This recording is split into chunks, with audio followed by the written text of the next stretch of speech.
You are listening to the Run the Rack Outdoors podcast, where we take an all-in, leave no doubt approach to all things adventure hunting. From the big woods to the high country. How about that? Let's learn together as we discuss with our expert guests on what it takes to be successful in the backcountry. I'm your host, Weston Homa. Let's get into it.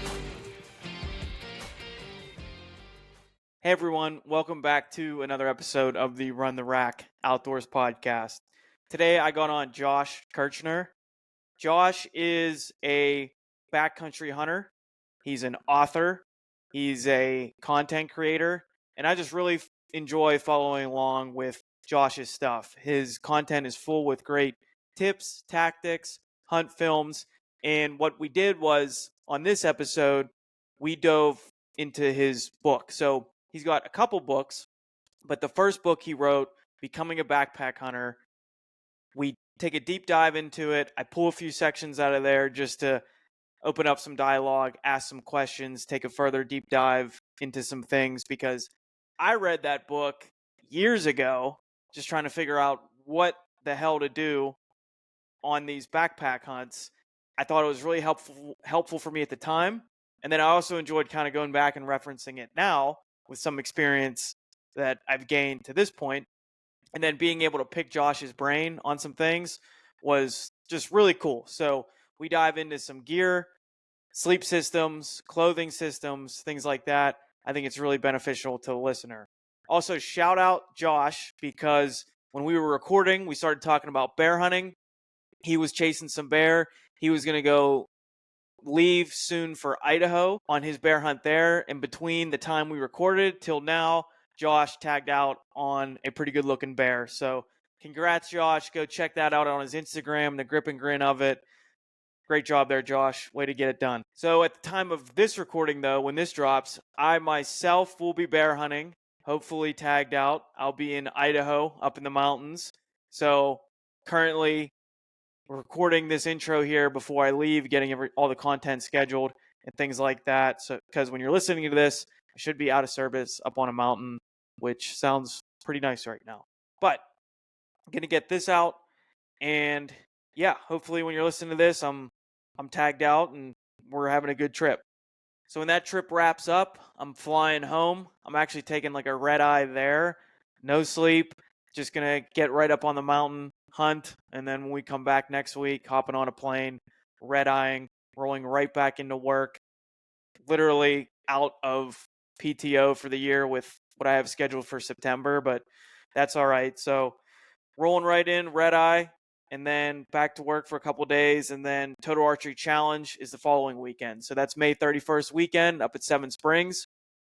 If you're going to be there, say what's up. I'll be there walking around Saturday. I'm shooting on Sunday. I'll still be around, the booths and stuff. So even if you're not shooting, it's a fun time just to go up there and see people.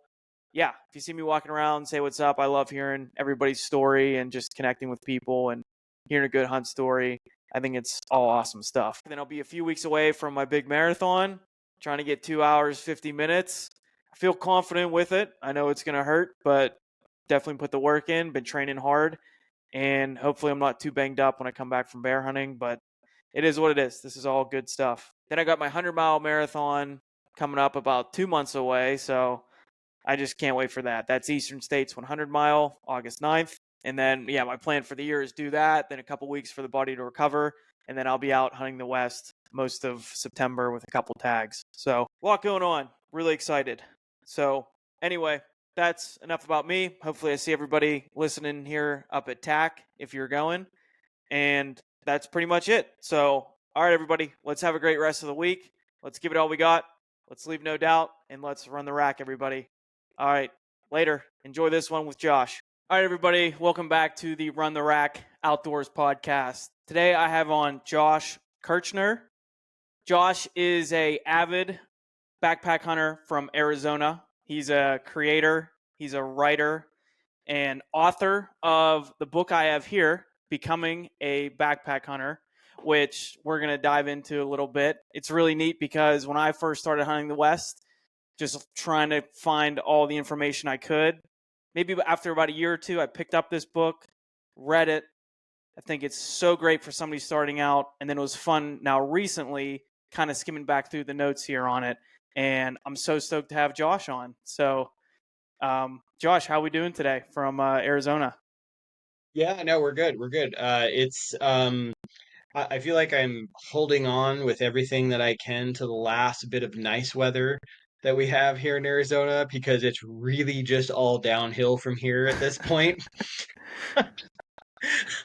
It's we like for probably like 6, 7 months out of the year, it's like the best place in terms of temperature and stuff like that. But oh my goodness, dude, the summers here are absolutely brutal. And that's kind of when like people, in the Midwest and the East Coast, you guys like have these times y'all like kind of hibernate, right? Like because of snow and stuff like that. Well, our hibernation time is the summertime. Okay. That's so Like we just backwards to me. yeah, dude. We just try to like stay in the house, AC, maybe we bring the kid to the pool every now and then. Go up north. That's kind of how summers go here. But the coolest thing about summer though for me, like the thing that keeps me going about like when the hot weather comes is like I know each day, like I know we're getting closer to fall. There you go. Get through this summer and then fall will hit and everything will be right again. There you go. So I've been keeping up with you on social media and stuff. Well, for a while now, but I know as of recently, and we had just started talk. We went off on a whole tangent before I even hit record, just because I got bears on my mind. Josh has been chasing bears. I love hunting bears, just in every which way. So Josh had some great some stories he's got going on because that's what he's doing right now in Arizona, kind of just coming back. Um, we don't have to go down the whole rabbit hole we just did, but you just had some great Yeah. stories and everything. So real quick, if you just want to run through the everything you went through the past week here chasing bears. Yeah, so I packed in for a week into a spot I'm very familiar with. Very brutal area, very little shade. I feel like anyone that goes into this area, you either love this place or you hate it and you never want to go back. And it's a special place for me because it was like the first place I ever solo backpack hunted in my life a long time ago. I found 3 bears the first time I went in there, and it was like just lit this fire in me for solo backpack hunting, and it gave me a lot of confidence in myself. It was this thing like I was telling you earlier, I almost turned around several times hiking in because I was legitimately freaked out a little bit. But I'm so glad that I saw it through. I had a big grin coming out of that place the first time. And I've gone back in there every year since. But we went in there mid-April this year. Knew it was going to be early spring bears, not a ton of movement going on. We're also not drowning in bears here in Arizona. We don't have the populations that places like Washington and stuff have. So finding a bear can be pretty hard. And I was hunting a little higher in elevation, and that was mainly just because of the attachment that I have to this area. I know that if I went down a little lower, I probably could have found, some bears that were more active, but I wanted to go into this particular spot. Um, Found a bear the third evening we were there. Big bear that I am familiar with.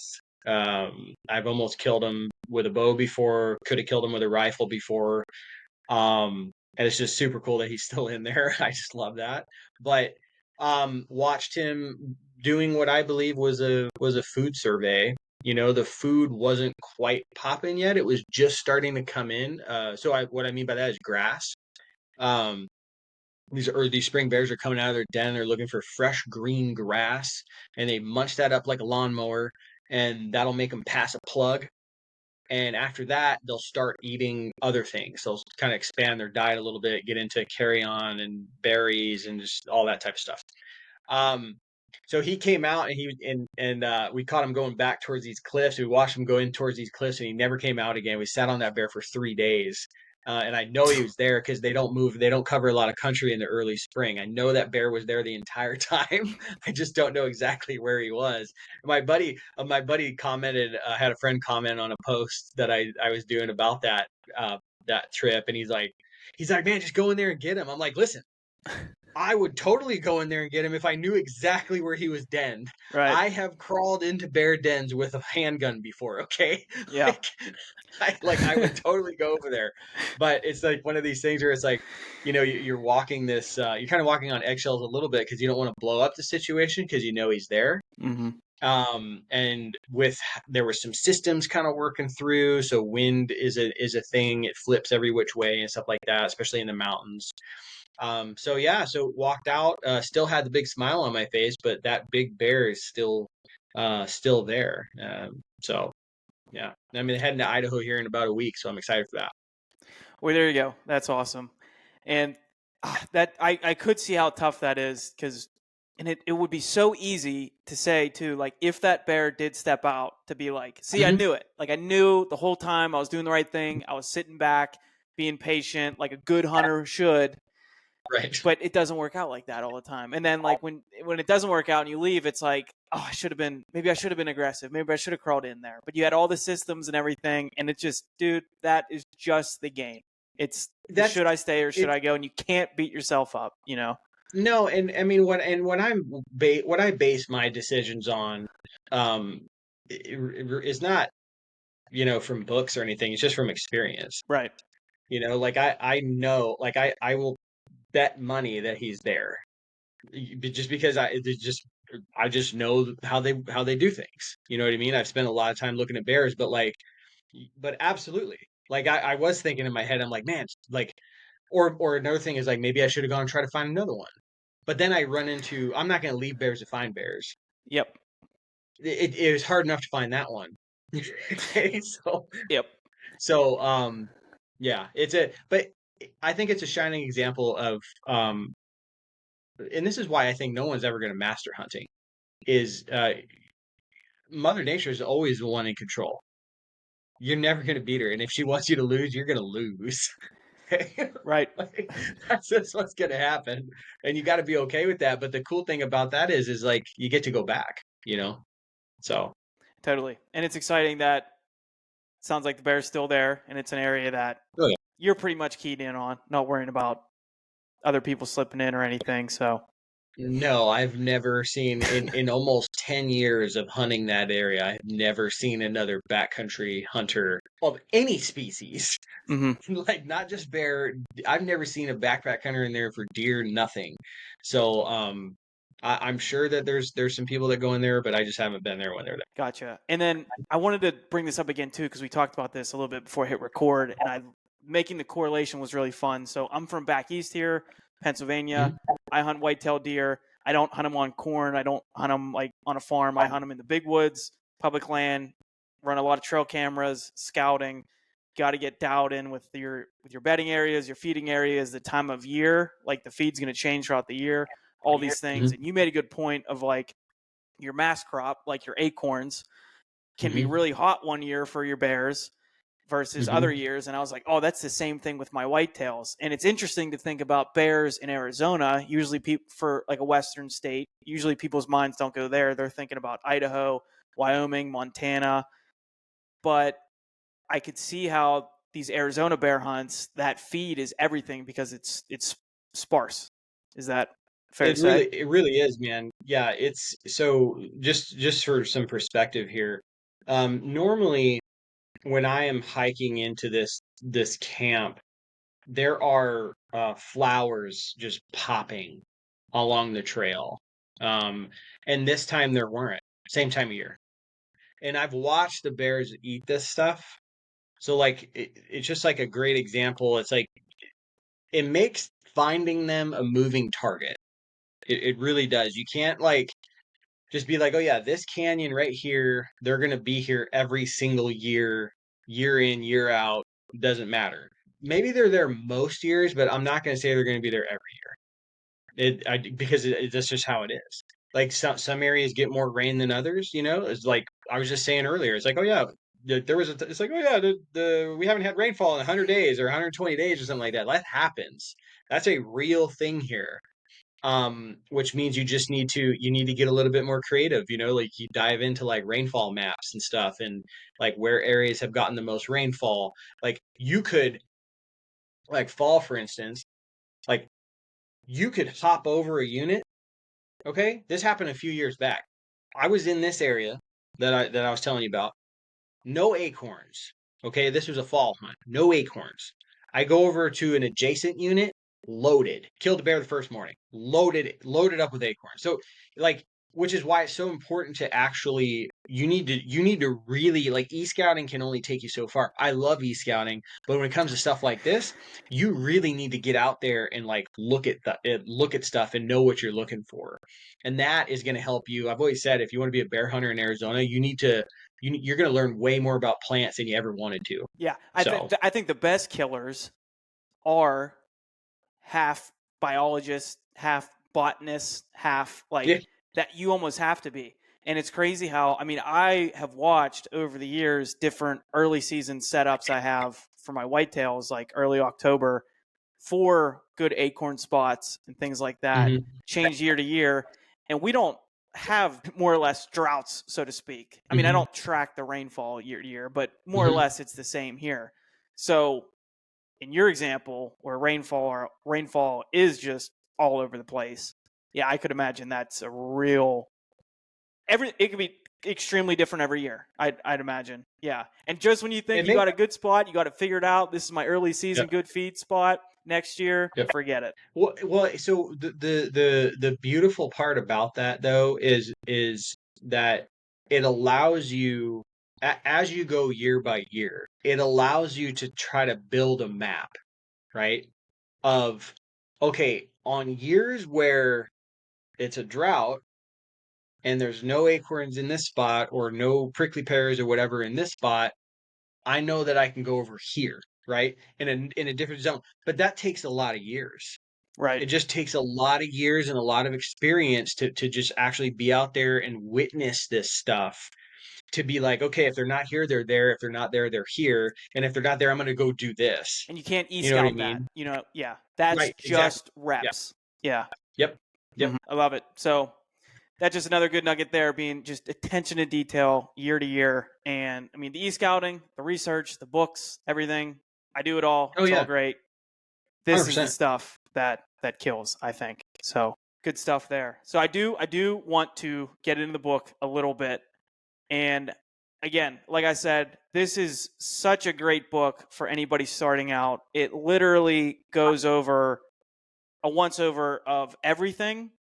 And sure, if you'd like to go down further rabbit holes with like gear or training or anything like that, that's fun. Like I do it.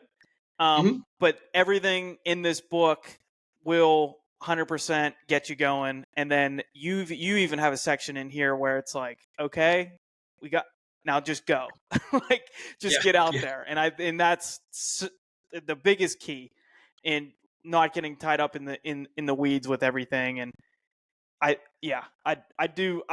kind of want to get to that part, but I think the first thing I did want to get into was clothing, because I was Yeah. even talking to a guy from back east here, and a lot of guys from back east. There's so much you can get away with, even though it gets cold here, Hmm. rains.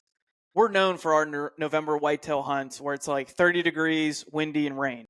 It's like Yeah. why is it not even snowing right now? It doesn't even make sense. So it's like miserable. Yeah. Yeah. Yeah. But Yeah. when you're able to go back to the truck Mhm. and you're able to go home that night and all this, like that's all different. You can get away with a Yep. lot. Spending nights out consistently through those elements as a backpack hunter, clothing is next level. So I think I want to get into like the clothing systems, if that Yeah, man. works. Yeah. Let's do it. So let's build first. What are kind of like the layers of clothing, like each category, so to speak? I think you know what I'm putting down. Yeah, so I think I mean everything the foundation is the base layers. That's where you start. So I think it's important to know in order to understand how all this works, you need to understand what each item does. Each item has a purpose and a job to do, right? And when you put everything together, it acts as a team, and they all work together in order to keep you cool, warm, dry, all that, right? Comfortable hunter is going to stay out in the field a lot longer. So the base layers for me is all about moisture management. Okay.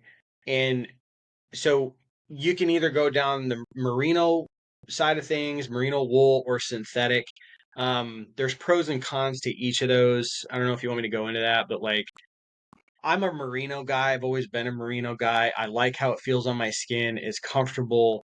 It wicks moisture great. It keeps the stench factor down.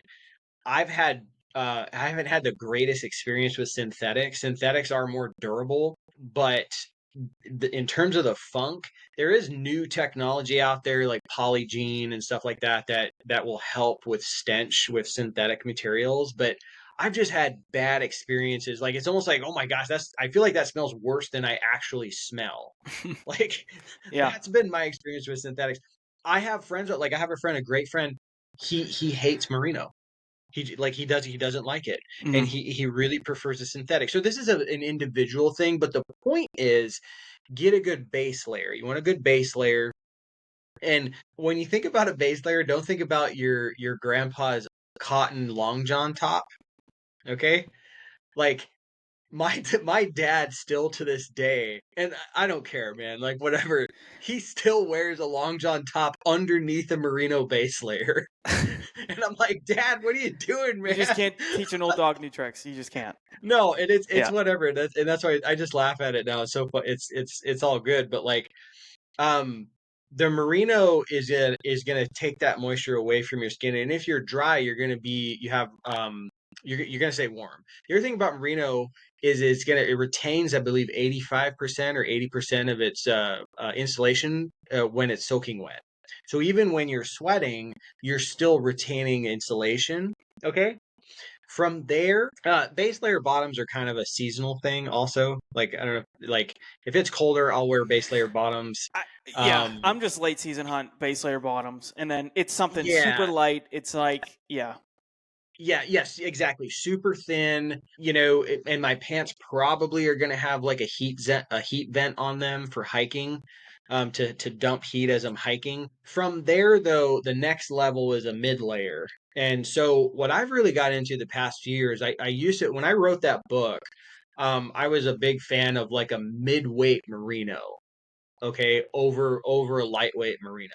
What I've recently started using though is more of an active insulation. So a prime example of this would be like something like Sitka's ambient uh, top. so I wanted to throw that in. I have. I don't think everybody needs the most expensive piece from Kuyu First Light No, no, Sitka. Nothing. Like, I'm the first to say that. But I will say there are some pieces that I love, and that Sitka Ambient. When I'm yeah, rocking that, uh it's such a great tool of like I really try to picture myself there. Like, what am I going to be doing on the hunt? What's obviously the temperature is going to be like? Some of these items right. that Josh is going to talk about, like you might be better off doing this on an early season archery hunt versus a late season, rifle elk hunt or something like that. But anyway, picturing what you're doing. So it's like, say I know I'm going to get up. This is an early season mule deer hunt in Colorado, and my Hmm. first thing is going to get up in the morning. It's still going to be like 30 some degrees up in the high country, Hmm. and I'm going to go hike up to Glass. So I know it's going to be cold, but I don't want to sweat out. I have this ambient jacket from Sitka.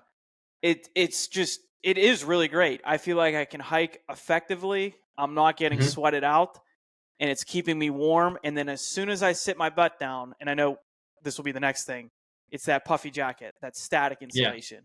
And then you're just rocking that. You're trapping all that heat in. So I don't know. Hmm. That's favor for Yeah. that one. Yep.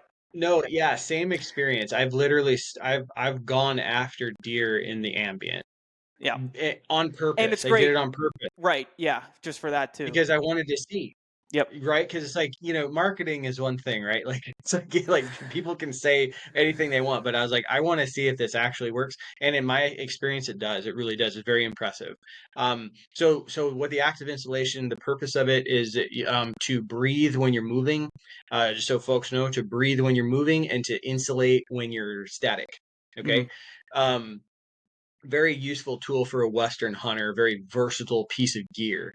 On top of that, depending on the weather, all right, another thing I implemented was a wind barrier. Okay.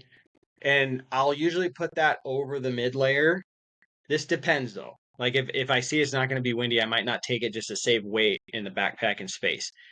But I'll put that wind layer on over that mid layer, and then my puffy jacket. And the reason I put the wind layer underneath the puffy jacket, and this is from two things, from my experience, but also this is what the boys at Sika told me when I was trying to like build out a system. Is they're like, yeah, you put that wind layer underneath, you're not compressing your jacket by putting the wind layer over, right? So if you compress your insulation on your jacket, you're making it less effective. Okay, so that's what I do. I used to back in the day when I wrote that book, I'd put my rain gear on over my puffy. Okay, and that was my wind layer. Mm-hmm. All right.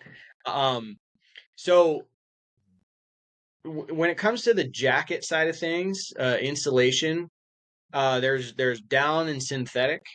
Okay, I've messed with both and I like both. I think each have their place. And I think with how technology is now, honestly, they're pretty they're pretty right there with one another. Um on a I tested out, I actually packed in two jackets on a Coos deer hunt just because I wanted to test them together. Yep. I packed in a down jacket and a synthetic jacket, and they both performed equally. The interesting part, though, is that the synthetic piece, um, which was I'll be a little more specific. The synthetic piece was the Sitka Kelvin Aerolite, Okay. and the down was the Sitka, what is it? The down, I forget the name of that. I think it might be discontinued now. Kelvin Down, I Kelvin believe. Light, or Kelvin Down. yeah, Kelvin. Yeah. Not there was the Kelvin Active, which was that active piece, but I think then there was the Kelvin Down, which was their bigger down Yes. puffy. Yeah. Yeah.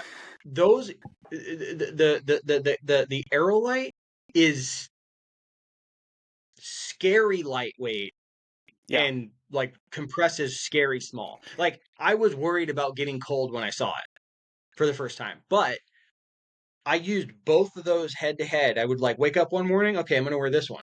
Wake up the next morning, I'm going to wear this one. I never needed both of them and I was warm with each.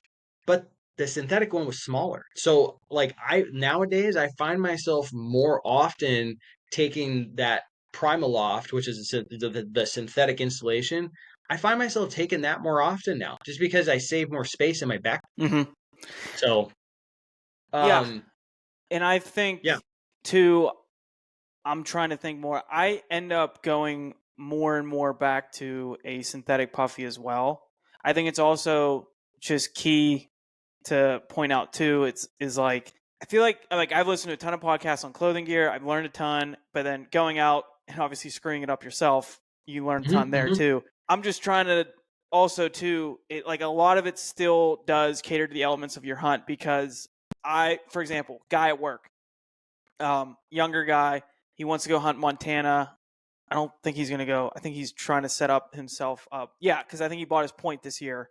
Next year he'll get his like second at the draw, and he's going to go with his buddies. And they want to do like a November elk hunt in Montana, like backpack, like maybe not backpack far, but like stay out in a tent. I'm like, awesome, dude, badass. Like I'm not Hmm. ever going to talk anybody out of anything. I mean, I've done that in Colorado, but he was talking about clothing gear, and he was like, well, I saw online so and so's like whole kit. Like they have like a puffy pant and like jacket and Hmm. like it was only a couple $100 or something.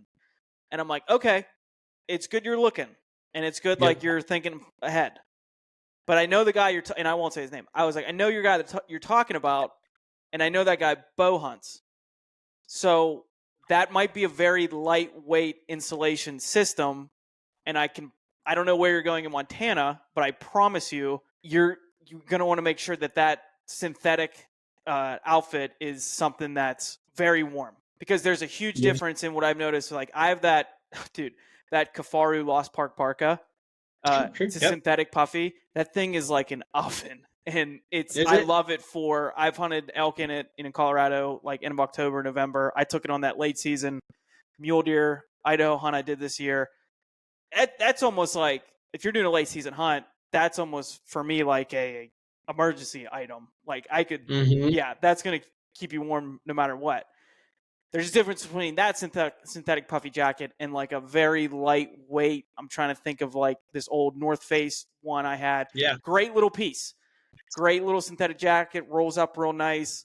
If temps got below like 30, I don't want that being my static puffy. You know what I mean? right, So it's right. like always make sure you're kind of looking at your hunt and making sure not just your materials fit well with your hunt, but also just how heavy duty they are.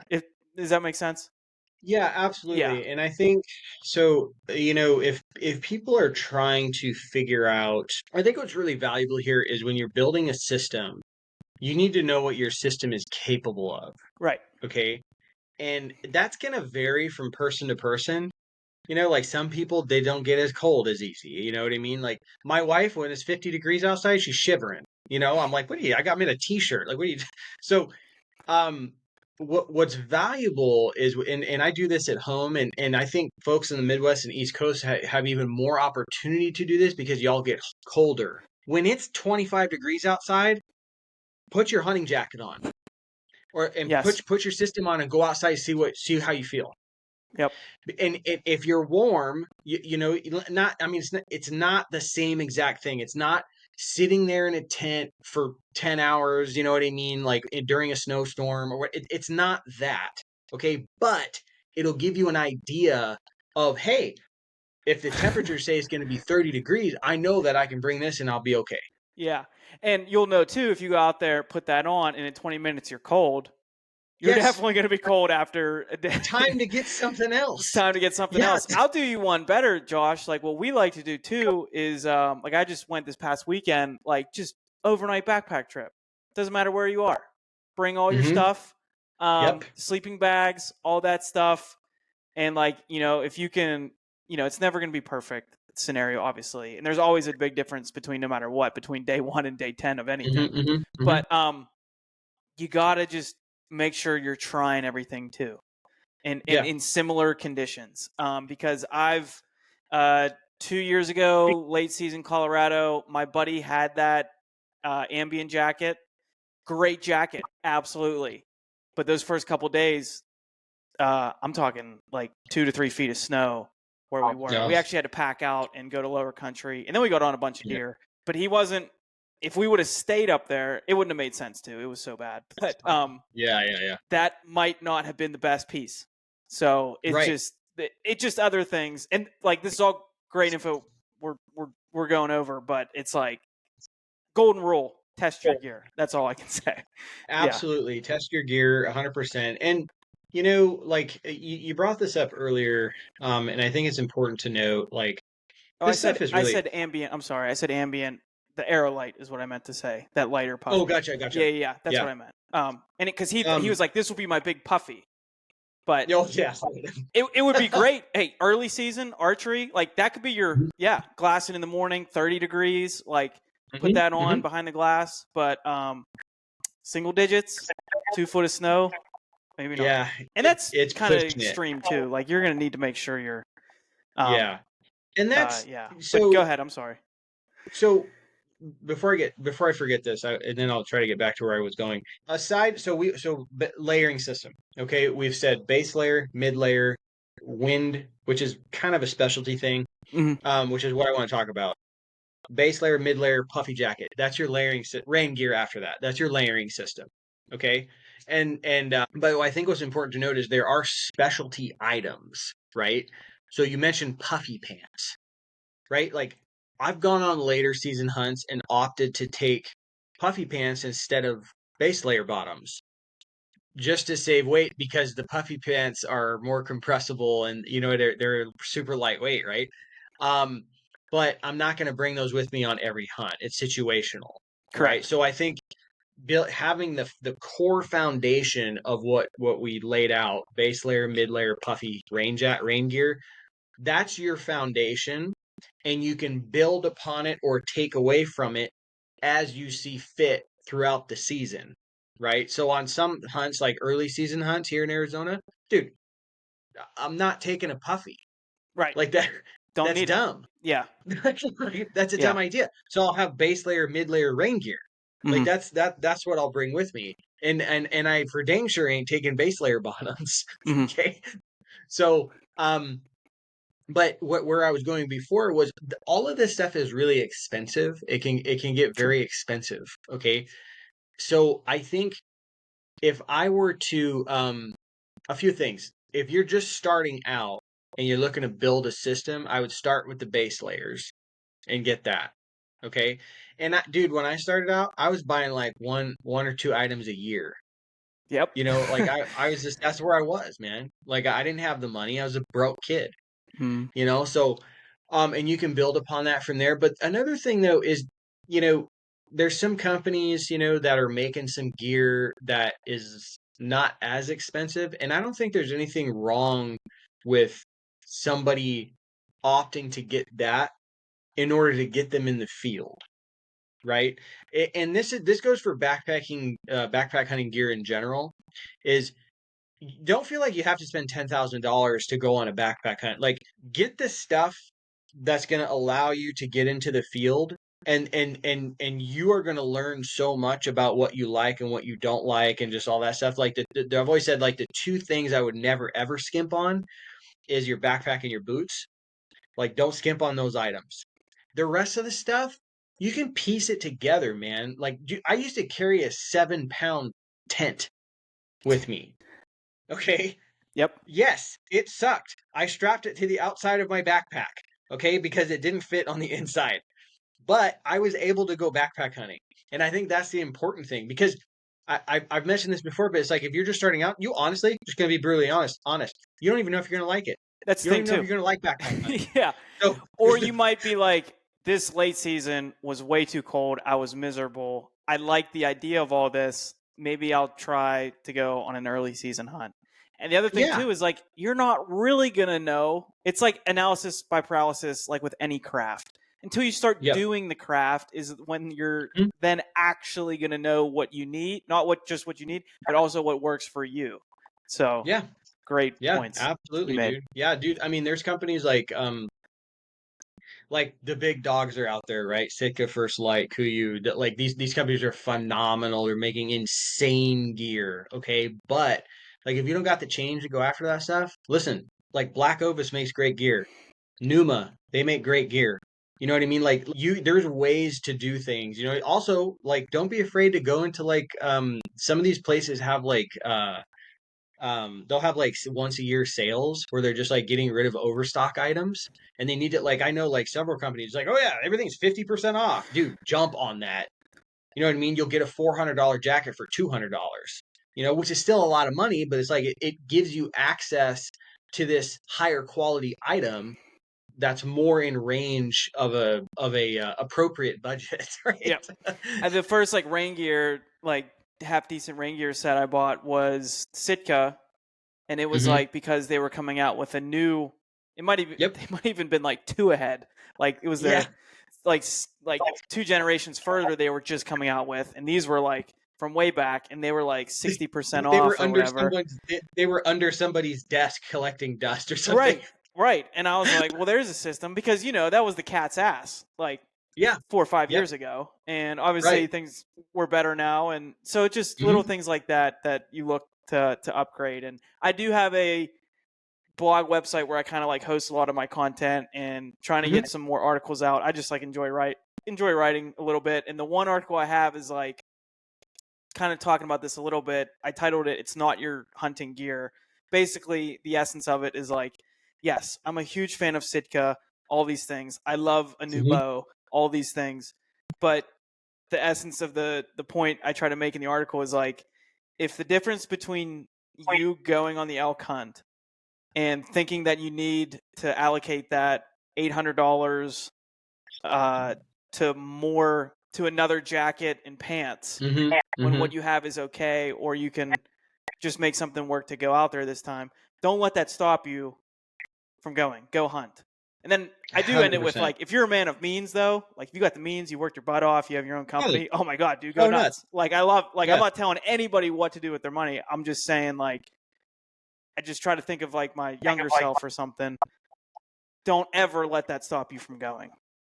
No, Yeah. 100%, dude. And I think I think there's a growing number of younger folks that they want to go out there and push themselves. They want to experience this like backcountry thing, you know what I mean? It's exciting. But you know what I mean? I was a young kid. I remember worrying about buying hamburgers and stuff. You know what I mean? Like money's hard to come by. So it's like you like take advantage of these things and don't feel like, oh, I need to spend $1,200 on a tent. You don't, dude. You Mm-hmm. go on like a classifieds ad or something like that and find used stuff, find used Rockslide. tents and stuff. I've gotten a few Yep. things off Rockslide. My tent I got off Yep. Rockslide. Yeah, so Yep. So, great stuff there. I mean, we went on a tangent. I didn't mean to, and I felt like I cut you off on a few pieces. But to recap, oh, kind of dude. clothing. Yeah, sorry. Yeah. Yeah. So we got our base layers, merino and synthetic. Pros and cons to both. Recommend find what works to you for you. Think about your hunt. Think about those Hmm. pros and cons. Tailor it to that. Um, your insulation, your jackets, mid layer, Hmm. active pieces, static, maybe heavier jackets. Figure out maybe again something else you tailor to your hunt, and rain gear. I think rain gear, I just look at it as like two different levels. There's some lightweight stuff, and Hmm. I'm curious your thoughts too. There's some lightweight stuff that I think is great to just keep in your pack, and then there's a really expensive stuff that you would take to like Kodiak Island, and it's like Yeah. you probably might not need that. Don't feel like you need No, that I've so for some of these other hunts. So yeah, no, there's a couple things I want to back up on. The rain gear side of things, I've always opted for the ultralight side, and I've never had an issue with it. On the surface, some folks might worry about like ripping stuff, ripping their rain gear, the super ultralight stuff. Um, I don't know, dude. When it's raining, I'm usually not moving, you know. That's just me. I'm usually sitting there, either eating a snack or whatever, just waiting for the weather to break. Um, and if I am moving, I'm probably not wearing the rain gear. I'm probably wearing like the one base layer that I have and just letting it get wet. And then once I get to where I'm going, I'll put the other stuff on. And your body heat, which is another place I wanted to go with this. The purpose of a jacket. Okay. The purpose of a jacket, and the same thing with a sleeping bag, is to insulate your body heat. Okay, you think about how hot you are, right? 97.6 degrees, whatever, 98.6. Like that's what that jacket is for. Okay, so um when you when you're hiking, okay, you're getting warmer, you're expending a lot of heat. Okay, that's why you're sweating, right? So when you get to where you're going, while you're emitting all this heat, if you put your stuff on, all that heat is gonna help dry out your base layer underneath all of that insulation. Okay, so it really is like a system and it all works together. And I think, like I've said what I've said, but like if you really like, there's some really good stuff out there from John Barklow on layering kits. Like he really, that dude's like a mad scientist with layering systems, man. um so you can learn a ton from that guy. What I'm talking about is just like I'm in a unique environment. I don't live in I live in the desert. It's fairly dry here. It doesn't get I'm not really hunting in places that are 10 degrees often. Sometimes it gets that cold, but not often. Fairly active hunter, like I hike and stuff like that. For like whitetail hunting, totally different game. That's a different system. oh yeah, we're not even talking. Yeah, yeah. Yeah, we're not gonna get into that, but Hmm. like I think it's important to note that. Like if Exactly. you're going elk hunting in Colorado, you need a different system with you than when you're whitetail hunting in Kansas. Hmm. It's different application, right? So Yep, great point. And I think we did. You did cover like at least yeah in like the basis of everything, yeah. and great nuggets there. Sometimes I almost take it like for granted a little bit because like yeah, Sure. John Barklow, great resource. Go to your Spotify, your podcast. You type in John Barklow clothing. He's done a number of podcasts, and I think he has Mhm. his own blog or whatever. Great resource there. And still, it's funny when I talk to some guys that might be wanting to go out for the first time, talking about pieces or like And they might mention like, oh, I got my heavy whitetail jacket, and that thing is like the mossy oak thing's like 6 pounds or something, like Yeah. just so heavy. And I'm like, oh, dude, seriously? Like, no. Like you're Yeah. not gonna want to Yeah. carry that around. And that thing, and it's all like old. It's like half cotton and wool, and it's like when that gets snow on that thing, that's gonna be even heavier. Like I don't know. So it's some of these things that I feel like I almost take for granted a little bit. And that was everything we talked about. I think is a great base for sure. Yeah. Yeah. Yeah. And then That'll get you going. for sure, stemming off that, I think because the materials can kind of be the same with, and I think this was kind of like the next section in your book was sleep systems. Mhm. And just for, again, maybe the guy starting out, what direction would you kind of point him in? Again, this might have to be tailored to specific hunts, like anything. Mhm. But Mhm. Mhm. if you were to give the once over there, like how you did a great job in your book, what would you tell the new guy? So, your sleep system. I'm assuming you're talking about your shelter too. Yeah. We can Or we can touch just on or shelters just too. My mind went to sleeping bags and pads, but okay. whatever Okay. works for you, man. Let's start there. Let's start there. Okay. So, when I first heard about sleeping pads, the first thing that popped in my mind was that like old school foam, roll Roll up it up. thing that you Yep. saw like the Boy Scouts have on, you know what I mean? That was my first sleeping pad. And maybe it could be yours too. But I'm just gonna tell you right now, it's horrible. It's a horrible choice for a sleeping pad. It's like it, it's not comfortable. It really isn't. It's the bare bones of the purpose of a sleeping pad. And the purpose of a sleeping pad is to insulate you from the ground. Okay. So this is why I love the inflatable sleeping pads. One, they're actually comfortable. Okay. They are. You're gonna get a good night's sleep. But two, it gets you further away from the ground. And the insulated versions of these, they just do such a phenomenal job of essentially reflecting your heat back up into you while you're laying on the ground. There is a massive difference. If you want to just have fun, you're just curious, go get a sleeping pad, whatever you want. Make sure it's an insulated one. They're usually measured in R value. Some companies do their own thing and they'll actually say, oh, this is a 20-degree sleeping pad, whatever. Besides the point. Go outside on a cold day, okay, blow that thing up and lay on it. And then I want you to deflate it all the way to the ground and tell me if you don't feel a difference. It's a massive difference. Okay. And it's a bigger difference with the warmer of a pad that you go with. So like I use this Nemo Tensor Alpine, which they say is like a negative 20-degree sleeping pad, but it's the weight. It's like super lightweight. You would think it'd be like 2 pounds. It's not. It's like a pound or something like that. It's not Wow. that bad at all. 14 ounces, something like that.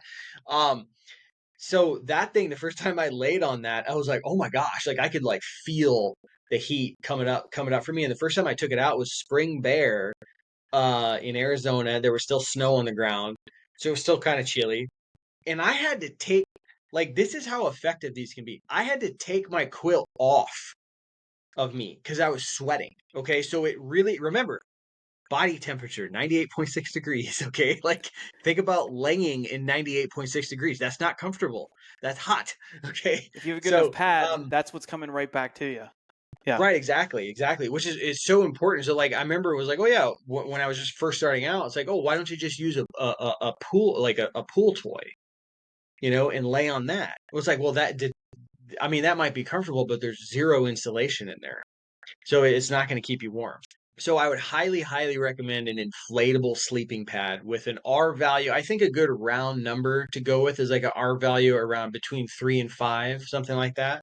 I think that'll get you through most situations. Other than that, you're looking at specialty items, right? Um, And so the other types of sleeping pads, there's self-inflating ones. These are, I don't know, I haven't met a good one, honestly. I don't mean to offend anyone that makes those, but like I just haven't met a really good one. Plus, they're not nearly as packable or ultralight as the inflatable versions are. And then in terms of insulation on top of you, sleeping bag or quilt, that's like the question of the day, right? Like, should I get a quilt or should I get a sleeping bag? And dude, I feel like that conversation is never going to end. Like, there are people that are so militant about no, quilt or die. Like, you know what I mean? Like, Yeah. it's like, and then others are like, oh, quilts are stupid. And just, this is one of those things where it's like, try, I mean, you know what? If you can, try it out if you want. The, the quilt is going to be the more ultralight option. Right. So as a backpack hunter, that's always on our minds, right? Like you want less weight, more space in your backpack. That means you're going to be able to put more food in your backpack so you can stay out longer. Okay. Because your gear in your backpack, your sleep system, tent, everything like that, water filter, those are a constant in your system. That stuff never changes. The thing that changes is the amount of days of food you put in there Right. or the time of year. So if you're going later season, you're going to have less room in your backpack because your clothing is going to take up more room. You're going to need more of it. So highly suggest that. The quilt thing, I think about quilts is it's all about the attachment system on a quilt. How you attach a quilt to a pad matters, and if you do it wrong, you're going to have potentially a bad experience, and you're going to have drafts and stuff. I've had rather good experiences with quilts personally. Um, the downside, the thing I don't like about quilts though, is that I don't have a hood on there. I don't have a hood on the quilt. So on a mummy bag with a hood, I put my pillow in that thing, and the pillow doesn't move around. Mm-hmm. So recently I moved to a 20-degree. Argali just came out with a new sleeping bag, um, which I really, really love the idea of what they're doing here because they're advertising honest temperature ratings, which is another discussion that I can dive into if you want. Um, but temp ratings on bags is very, very misleading. And oftentimes when you go to like a store and you see, oh yeah, this is a 20-degree sleeping bag, they're usually advertising a survival rating on there, not a comfort rating. The comfort rating tends to be about 10 to 14 degrees or so warmer, actually. Okay, so if it says 20 degrees and that's a survival rating, you're not going to die at 20. Okay, but you dang sure aren't going to be comfortable. And trust me, I'm not just saying this off of notes. Okay, I've been in the field freezing my Yeah. butt off. Okay, Yep. and so what you're actually only going to be comfortable down to might be 30, 35 degrees or something like that. With a bag like that, so it's very important for people buying in the market for buying sleeping bags. Keep that in mind. The higher end bags like Feathered Friends, Western Mountaineering, Argali, these temperature ratings are more accurate. They're actually Argali, I know, is advertising the comfort rating of the Okay. bag. So when you buy a 20-degree bag from them, that is going to be good down to 20 degrees. And the reason why they know that, I'm very good friends with the owner. The reason why they know that is because he was in the field testing it with a thermometer, okay? Nice. Making sure what's the temperature in the bag, what's the temperature outside. Like putting in the work to make a bag that was truly comfortable down to the advertised rating. Um, which I think is great for the consumer, man. Is that So anyways, that's what's his name? go ahead. Sorry, dude. I'm on No, I'm you're on good. tangent. You're good. You're good. From Argali. Is that I definitely follow him on Instagram. Uh, Brad Brooks. Brad Brooks. Is that who you're talking Yep. about? Yeah, seems Mhm. like good dude there. I would trust his. Yes, Yeah, great they friend seem of like mine. they're actually going out and doing it with their gear, and I think Oh yeah. that's key Yep. for Yep. sure. Yep. Um, I know I did want to chime in too because I'm a gear guy as well, and I just wanted to throw in my 2 cents a little bit with my experience just over the years. Again, I'm Yeah. just like you. It's been just years of me accumulating more and more pieces. I definitely didn't Hmm. start with all this crap, but um, the couple things I wanted to note down. So that R value, Yeah, that is something that I think people should really look at. But what I found was, because I wanted to try different bags, like a bunch of just different stuff. With my Mm-hmm. pad, I ended up just buying the one pad, and I'm like, really? I don't think it's worth me changing. And I take it early Mm-hmm. season September through, Mm-hmm. I've taken it to early November hunts where a bunch of snow and it's cold. So it's that Thermarest, Neo Air, X Lite. It's like the Yep. one that they most recently came out with. Because I think the one before it was really loud. That was like the big issue It with it. was, dude. So Yeah, that dude, that was my pad of choice for a real long time. yeah, Real long time. Okay, but I would always get made fun of. Is like, what are you laying on a bag of yeah. Doritos or You don't something? Like, care. It's the other guy. yeah, Yeah, yeah. but the newer one they came out with, that's what I had most recently picked up, and I say that being last couple years. But that R value is a 4.5, and I've just been so happy with that, like the happy Yeah, medium, because I think when you're looking at like 6 and 7, dude, that's really when like you're really out there in the elements. And don't forget, things do help where you're sleeping in puffy jackets, you have a quality bag. sure. But Yep. I still never felt like, oh, I need to up my pad, and it's been 0 degrees on some late season hunts. Yeah. Also, I take it out early season. It's not like it's too heavy by any means. Like if I wanted to drop to Mhm. something at an R2 or R3, you're saving like It's, not that much. It wasn't worth like another $200 or whatever. So I recommend I that mean, one. I think that 4.5. That I think you said that 3 to 5. I think I'm right there. yeah. 4.5. You're covered. You're good. I take it summer backpacking. Mm-hmm. You're good. Um, that so that was my what I had noted down there. I wanted to also mention too. So bags.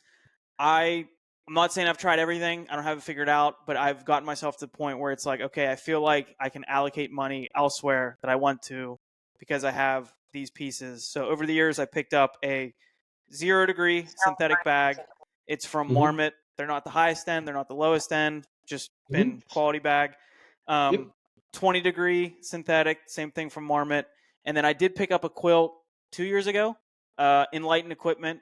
They make some Yep. good stuff. And my thought there was like, okay, it's down. And we didn't really talk about down or synthetic, but it's kind of the same idea as like merino synthetic. Yeah, yeah. Down will stay warm when it's wet, but it's going to stay wet. But synthetic, quick drying, might be a little bulkier, but that's kind of the in a nutshell there. Well, I Go sorry. ahead. Down. I want to Oh, interrupt. Down. I'm backwards. Yeah, My yeah, bad. yeah, My yeah. bad. I was gonna Yeah, say, dude, down is useless when it's wet. Like, yeah, yeah. The I was thinking about merino holds a little bit. Yeah, you yes, don't want to get yeah, down wet. yeah, There's yeah, hydrophobic down. I haven't really messed with any of that stuff, but yeah, the down yep, if it gets wet, you're kind of screwed. What I like about yep. the synthetic is you can basically like I've kind of dried out a little bit in there Mm-hmm. overnight with your socks and things Sure. like that. But you're going to be adding a little bit more weight there. Yep. So I've only taken out the quilt, the down quilt. I was like, I'm going to get a 30 degree, super lightweight. Mm-hmm. That's kind of like my summer scouting, backpacking, Mm-hmm. everything. And my thought is like, when I'm out on my hunts where I'm going 6, 7, 8 days where I don't even know the forecast at that point, like if I'm Mm-hmm. getting wet or if it's going to get colder than I think. I just grab that 20 degree at a minimum, Mm-hmm. synthetic, and then like I call it good. And then Yeah. the temp ratings you mentioned, yeah, that's huge. So that's like the lower limit, the 20 degree. So when I Mm-hmm. see the low temps of like 30, really 30 and below, um, I'll just take that 0 because I know Yeah, like I don't want to struggle to sleep because if you're out there dude. and you're not sleeping, you're miserable. So I Yes. play it safe usually no matter what. Yeah, dude, 100%. You gotta invest in your sleep. And I think I like one thing I did a long time ago, like I started taking a pillow with me. I Yeah. used to be like, "Oh no, I'm tough and I don't need dude, get, like I don't care. I'm gonna be 40 this year, okay? You know what I mean?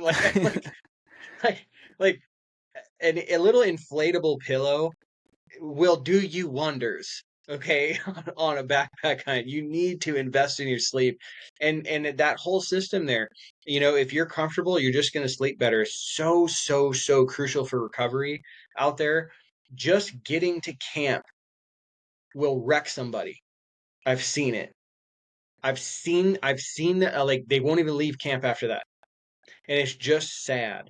You know what I mean? It's like, Yeah. man, you spent all this money and time away from your family to just hike to the camp. And now you're not even hunting because you feel like crap. So yeah, definitely invest in your sleep. And think about prime time of hunting. It's Oh first yeah. light. It's the last Yeah. light. And like Yeah. if you're not getting good sleep, that alarm goes off. Yeah. And if you're struggling, I mean, you're probably gonna like. I usually get pretty fatigued at a certain point anyway. But if you don't even at least get a little bit of decent shut eye, yeah, Mm-hmm. it's tough. So Dude, especially like early season, man. Like early season on some of these mule deer hunts that I do, dude, especially if you're on a buck in the evening. Sometimes I don't get back. I'm not gonna get back to camp until 10 or something like that.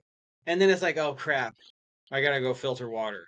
And then yeah, and then it's 11 or something.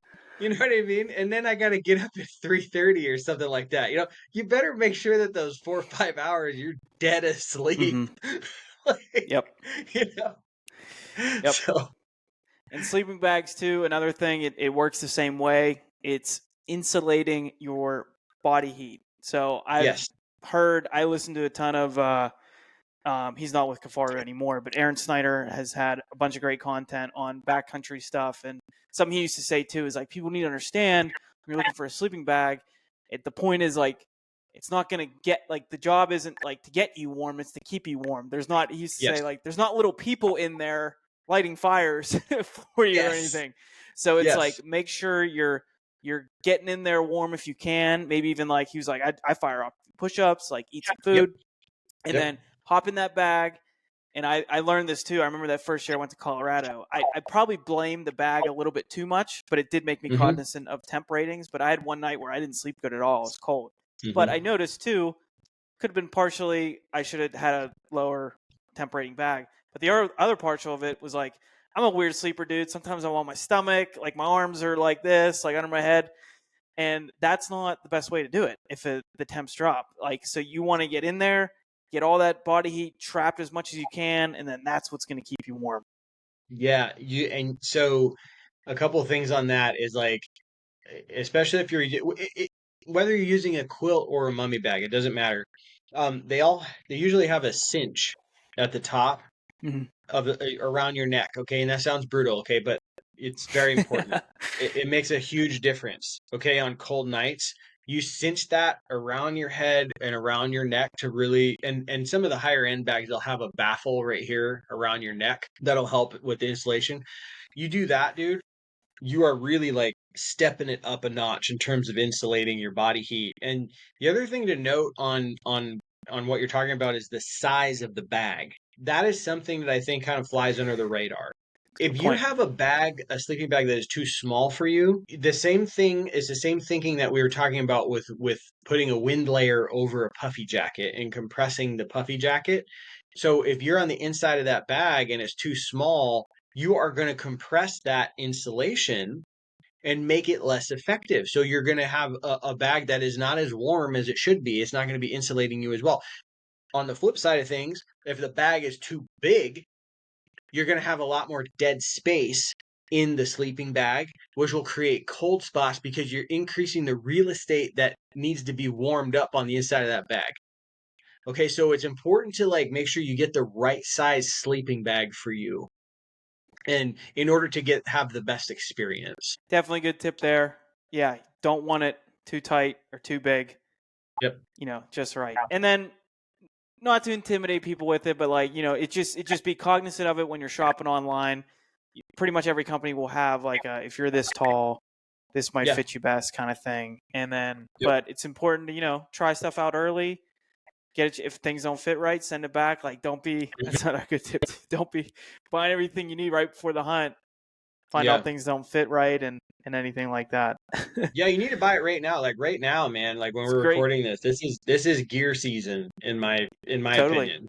Like and if you got like spring bear hunts coming up, that's a phenomenal even turkey. That's a phenomenal opportunity to get out there and test out gear, whether it's a new pair of boots, whatever, and to really find out if this is going to work for you or not. Yep. Like I said, I don't know if it was after I hit record or before, but me and my old man, we went out last weekend just in some state forest in Pennsylvania. Just a fun overnight backpacking, packed in 6 miles. I was like, there was these lean-tos, but I told my dad, I just want to bring my tent too, because I just want to set it up. I just want to make sure it's, everything's looking good, and then just Mm-hmm. taking notes on things that work and don't work. And it's like, you can do that anywhere, man. I don't care if you're from one of these guys from Mississippi that hunts out west, or, up here, or the Midwest. That's all free, easy controllables. Yeah, 100%, dude. 100%. You gotta control what you can control because there's a whole lot that you can't. Yeah, yeah. Because when you get out there, like, shit's just gonna hit the fan. What's the Yeah. like? It's like the Mike Tyson thing. Everybody's got a plan until you get punched in the mouth. You're gonna get out there and Yeah, get punched in the mouth anyway. So 100%. Yeah. Yeah. yeah. Before we wrap up, God, this was such great conversation, and we'll definitely plug the book before we wrap up here too, because we just went for an hour, and we essentially just covered like one little section. There's so much other great information in here too, but I like to also get into the mindset side of things with backcountry hunting, becoming more mindful, disciplined, just all the things like that has helped me so much, just not just with hunting, or like I'm a big endurance runner, and Hmm. but just in life. So you talk a little bit about the mindset in the book as well, and I did want to talk about the section where you talk about fear, Hmm. because I think it's so interesting to hear guys talk about it, because it's not something that's really talked about, and I feel like a lot of people get out there and they do have some fear, and they think that that's not okay, and they kind of psych Yeah. themselves out, they lose patience, and they think they can't do it. But Right. like you said in your Right. book, and I'll leave it to you, what are your thoughts there on fear being out there, So, fear. I especially starting kind out, of. really, What's up? like for starting out, Yeah, absolutely, yeah. absolutely. Yeah. So when I started out, I definitely had some fear, 100%. Uh, but in my opinion, that's like the good kind of fear.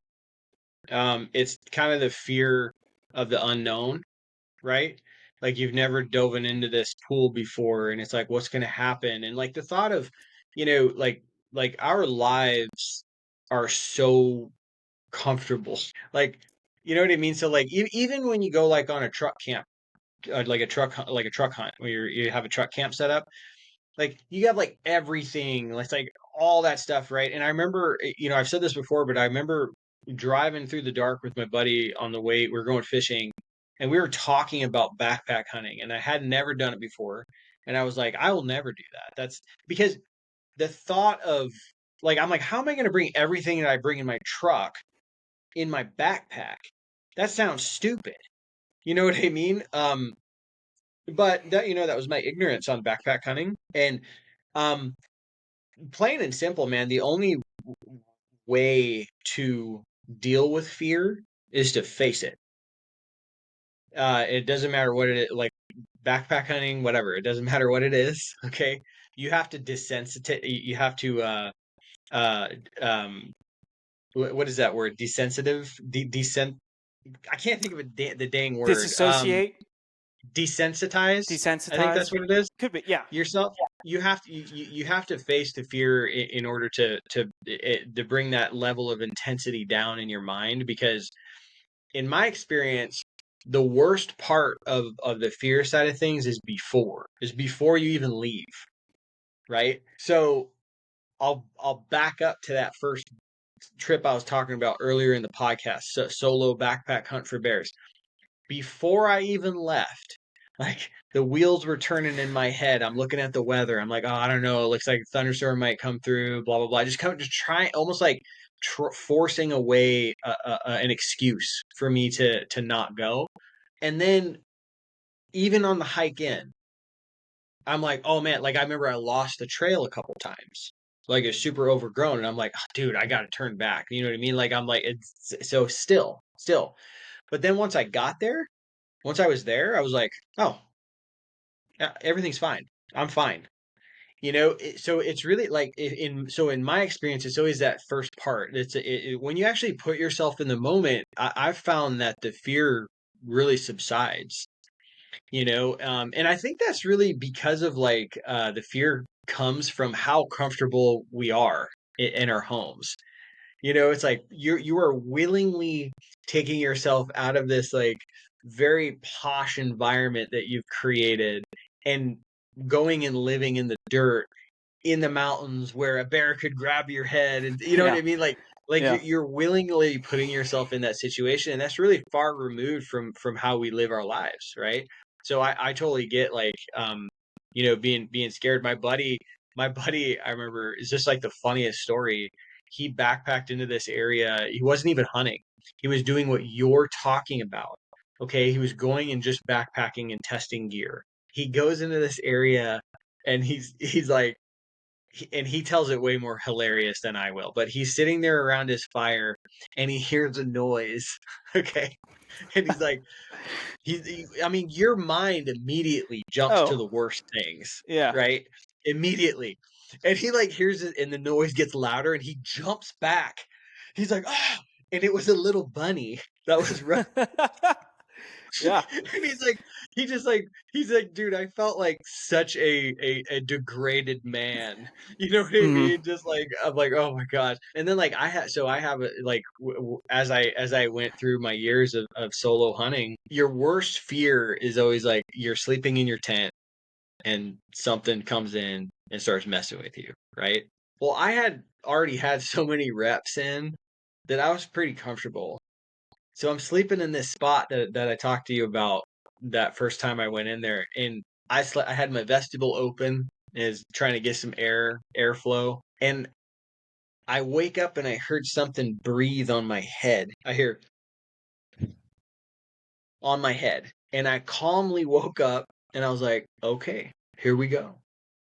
I grabbed my gun, my handgun, and I start looking out the tent door, thinking I'm gonna see a big black thing walk by, and then I hear. It was a fox. Okay. It's like this little Yeah. fox, and what happened is he just ran into my tent, and I startled him, and he was sniffing. He was like, "Oh, I don't know what that is," and he Yeah. ran away. And I was like, "Oh, screw that!" I went right back to sleep. So like, the more experiences you have with that stuff, I think it's good, man. You feel uncomfortable, that's good, Right. right? Because if you willingly put yourself in that situation, you're gonna grow, right?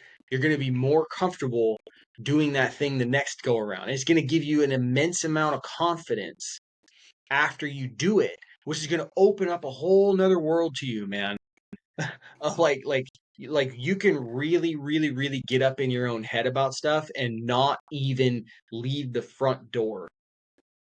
And I think that if you do that, if you give into that, you are doing yourself such a disservice of this thing that you've been like dreaming about in your mind, this like epic backpack hunting trip, blah blah blah. It's like, animal aside, it doesn't matter. That whole experience is so valuable, dude. It's so valuable. Like, dude, I've sat on the hill before a lot of times. I've worked out a lot of stuff upstairs, man.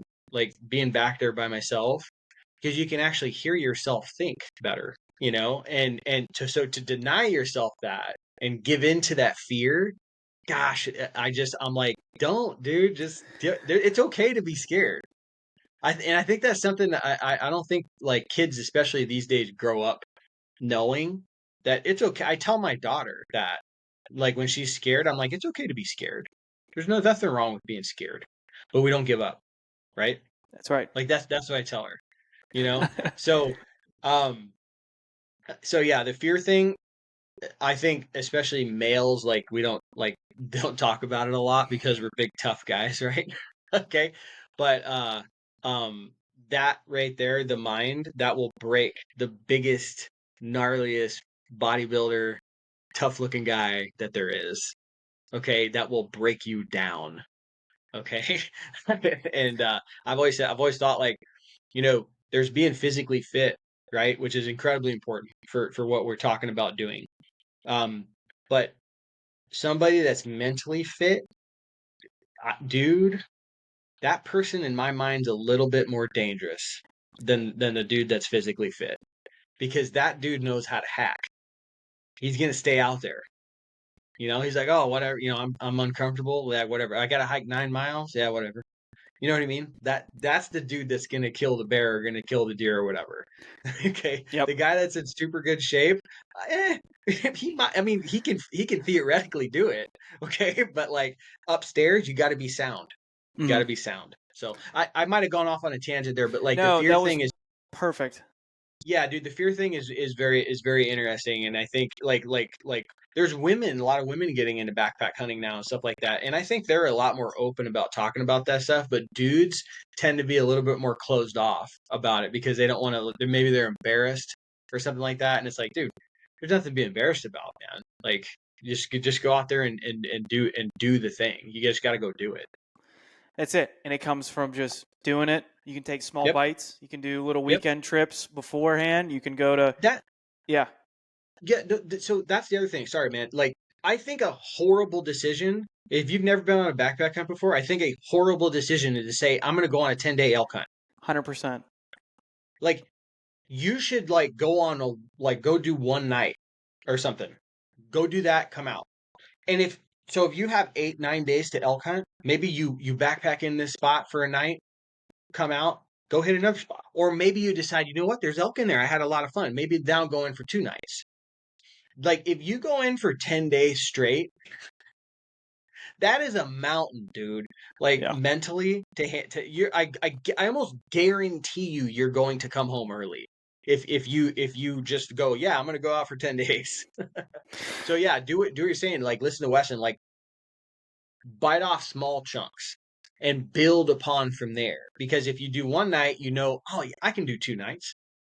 I can do 3 nights, and you get more comfortable out there. And that, if you do that, that's going to help you focus more on hunting rather than like the living side of things, right?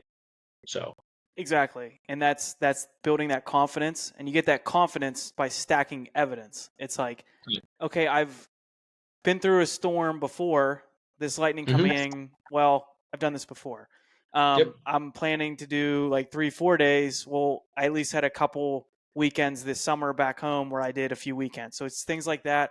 I try to look at things as skills, and I think yep, having the mental fortitude to stay out there for a long time, solo or not, like really, yeah, I think it's yeah, it's a skill that can be developed like anything else. And I love the mantra that you tell your daughter. I think that's amazing because it made me think of, I like to listen to, there's a podcast called Modern Wisdom, Chris mm-hmm. Williamson, just a big personal development type podcast. And he has something that he mentions a few times. And he says people might not look at the word bravery in the proper way it should be looked at. Like bravery isn't not being afraid.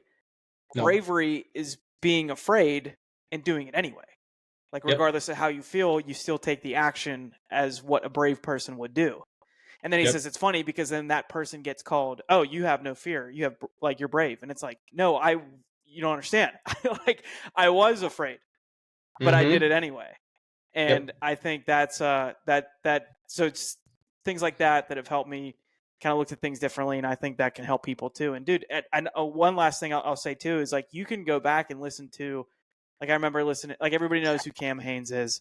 Does mm-hmm. like the big hunts. I mean, he does the hunts he does now, but he grinded out on public solo for so long. And when he was first like ever on Rogan, you can hear him be vulnerable like that. He's like, "Yeah, no, dude, it is scary, Joe. Yeah, yeah, Like being out there by sure, yourself." Like he's like, "I first few times I went the first night."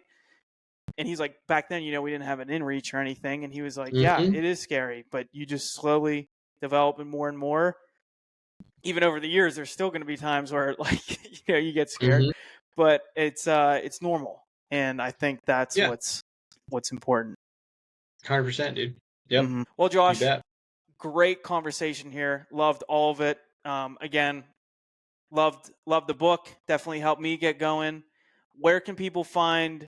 Uh, I mean, you post a lot of great short form content, and like you got hunt films. You got, I know you do a lot of like writing too for different brands, and then obviously the book too. So where can people find all that?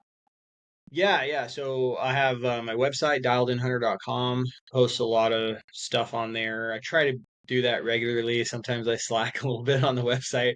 I'm much more current on social media though. So if you just search Dialed In Hunter on Instagram, I will pop up. You will find me.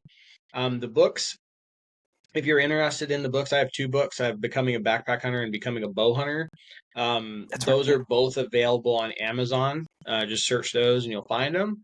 And then my YouTube channel, man, I try to do, gear videos, reviews, tips and tricks type stuff. But my favorite thing of all is creating hunting films, and trying to, tell the story of hunting, through my eyes, and be very, in a very transparent way too. So yeah. Very cool, man. All right. Well, that's Josh Kirchner. Everybody go check him out on all his stuff. Check out the book. He's a great follow, great person to look at in the industry and learn from. So appreciate you coming on, Josh. Enjoyed the chat, and I'm looking forward to staying in touch. And good luck on going to Idaho now for the bear. So good luck there. Yeah, thanks, buddy. Good luck to you too. Thanks, man. All right, take care. Everybody, thanks for listening. We'll catch you next week. See ya. Hey, if you liked that episode, please share it with a friend, share it on your story, and give the podcast a rating and a review on wherever you listen. For more of this type of content, you can head over to the YouTube channel and follow along on all the social platforms. Really appreciate it. See you on the mountain.